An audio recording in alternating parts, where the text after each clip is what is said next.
Hello ভাই, আসসালামু আলাইকুম।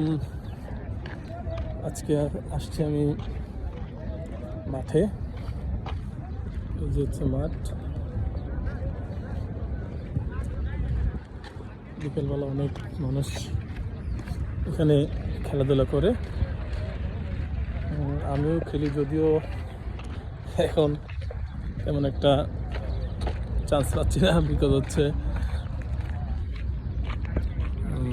ঈদ মৌসুম। সেখানে অনেকেই বাজি ম্যাচ খেলে, তো আমি তো বাজি খেলি না বা তাদের সাথে তেমন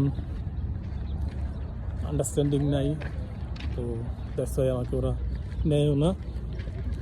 তো আমি বসে বসে খেলা উপভোগ করলাম, ভালোই লাগলো।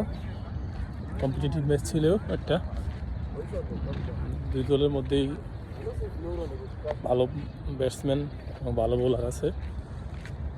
সত্যি মাঠের বাইরে বসে থেকে খেলাগুলো দেখতে ভালোই লাগলো।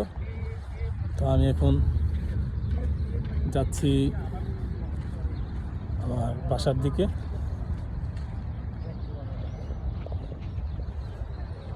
এই যে দেখুন মাঠ, এদিকে হচ্ছে বিভিন্ন কোম্পানির গাড়ি পার্ক করে, আমাদের গাড়িগুলো ওখানেই রাখি। যদিও এখন আমার কাছে গাড়ি নাই, আশা করি কিছুদিনের মধ্যেই আমি গাড়ি পেয়ে যাবো এবং